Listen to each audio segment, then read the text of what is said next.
En plateau, pour en parler, Pierre Laurin, bonsoir. Bonsoir. Écrivain spécialiste de la Russie. En duplex, Hugues Baudouin, notre correspondant auprès de l'Union européenne. Bonsoir Hugues. François Hollande demande à l'instant à Vladimir Poutine, il s'adresse directement à Vladimir Poutine, Pierre Laurin, une transition pacifique et l'intégrité territoriale de l'Ukraine. Il y a un doute ? Honnêtement, je ne pense pas, parce que l'intégrité territoriale de l'Ukraine a été affirmée déjà par Angela Merkel et Vladimir Poutine avant l'intervention du président Hollande. Je crois que personne en Europe, ni les Occidentaux, ni les Russes, n'ont intérêt à ce que l'Ukraine éclate, y compris les Ukrainiens. On voit quand même un discours qui se durcit côté de Moscou. C'est un jeu de rôle ? Je crois qu'on interprète toujours dans un sens très défavorable les déclarations russes. Ce que les Russes disent aujourd'hui, coup de force. Ce qui s'est passé ne nous convient pas. Pourquoi ? Parce qu'il y avait un gouvernement, il y avait une stabilité. Surtout, ce gouvernement avait traité avec nous dans un certain sens. Et maintenant, tout est remis en question. Donc, tant qu'il n'y aura pas un nouveau gouvernement que l'on espère légitime... il sera difficile pour nous de faire quoi que ce soit en faveur de l'Ukraine. C'est exactement ce qu'ils disent. Et si nous étions à leur place, nous dirions exactement la même chose. On rappelle qu'en Ukraine, il y a une partie russophone. Oui. On parle souvent de l'Est du pays et du Sud, oui. avec la Crimée. On n'entend pas beaucoup ces habitants. Voilà la carte. En rouge, plutôt la partie russophone, et en bleu, évidemment, la partie tournée vers l'Union européenne. On n'entend pas beaucoup les russophones, les habitants russophones. Je crois que les russophones et les russophiles ont une certaine habitude de très peu manifester. À une certaine époque, lorsque c'était l'époque de la Révolution orange, il y a eu des déplacements du Parti des régions, qui était le parti de Yanukovych à Kiev, mais ça n'a jamais pris. Je crois qu'il se passe entre les europhiles et les russophiles, un peu la même chose de ce qui se passe en Belgique avec les Flamands et les Wallons. Il y a une partie industrielle, riche d'une certaine manière, même si l'Ukraine est un pays aujourd'hui en faillite, mais une partie industrielle qui a une activité. Et puis une autre partie qui est plus agricole, qui est moins industrialisée, qui est la partie des europhiles.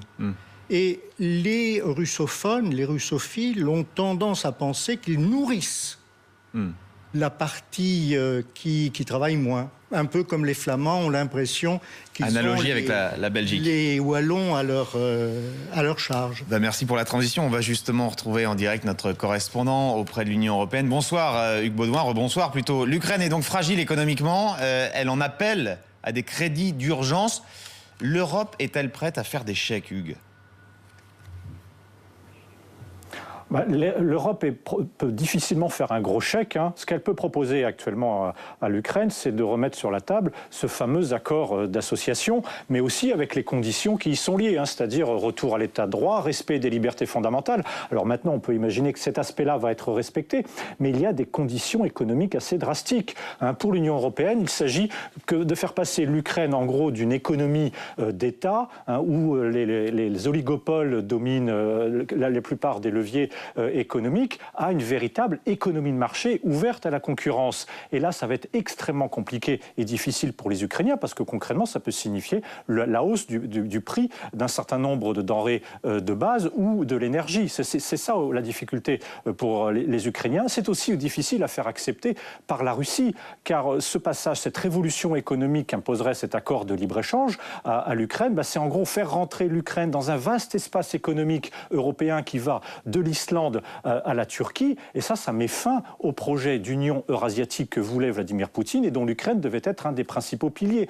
Côté financier, l'accord d'association, c'est entre 600 et 700 millions d'euros que l'Union européenne peut offrir à l'Ukraine. C'est dérisoire par rapport aux 30 milliards dont a besoin l'Ukraine. Alors, on peut faire quelques efforts et apparemment, l'Union européenne y réfléchit depuis ce matin en associant le FMI, la Banque européenne d'investissement, de façon à faire un prêt substantiel. On parle entre 10 et 15 milliards à à l'Ukraine. Ce sera probablement l'un des sujets de discussion du prochain sommet européen le 20 mars à Bruxelles, parce que là, l'Union européenne sent bien qu'elle est au pied du mur, qu'elle est obligée de faire plus, de proposer plus aux Ukrainiens qu'elle n'a fait jusqu'ici. Proposer plus, mais en tous les cas, certainement pas les 30 milliards de dollars réclamés par l'Ukraine. Merci beaucoup, Hugues Baudouin. Pierre Laurin, est-ce qu'on peut imaginer ou envisager une action commune des Russes et de l'Union européenne pour sortir l'Ukraine du gouffre? Mais c'est ce qui va se passer. C'est ce qui va se passer? Certainement, pas tout de suite. Parce que chacun campe sur ses positions.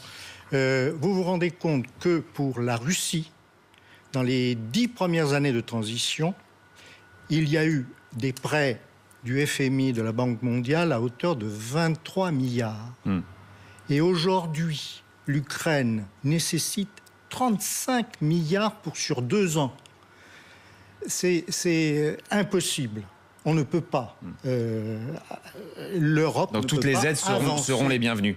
Bien sûr, mais comment vont-ils faire? Donc il faudra un plan global de sauvetage de l'Ukraine, qui englobera également les Russes. Ouais. Maintenant, les Russes sont très inquiets parce que, une union douanière, une zone de libre-échange entre l'Union européenne et la Russie, cela signifie quoi? Cela signifie que les marchandises peuvent entrer en Ukraine. Et actuellement, il n'y a pratiquement pas de barrière douanière entre l'Ukraine et la Russie, c'est-à-dire que les marchandises occidentales pourront passer de l'autre côté, en Russie et dans le reste de l'ancienne Union soviétique, librement. Or ça, ils n'en veulent pas, parce que sinon, à quoi bon avoir des accords douaniers avec l'Union européenne? Il nous reste 20 secondes, oui. Pierre Laurin. Est-ce qu'un grain de sable pourrait être le point de chute du président déchu, Viktor Yanukovych? Est-ce que il pourrait terminer ses jours en Russie? Non, je ne pense pas, parce que... Il ne sera pas accueilli par Moscou. Poutine le déteste. Et les deux hommes se détestaient depuis très longtemps. Je ne crois pas honnêtement qu'il soit accueilli par Moscou, et je ne pense pas qu'il soit dans la base navale de Sébastopol. On va suivre ça évidemment quasiment heure par heure. Merci beaucoup Pierre Laurin, merci à Hugues Baudouin, notre correspondant à Bruxelles. Fin de la newsroom, nous revenons demain à 19h pile. Bonne soirée.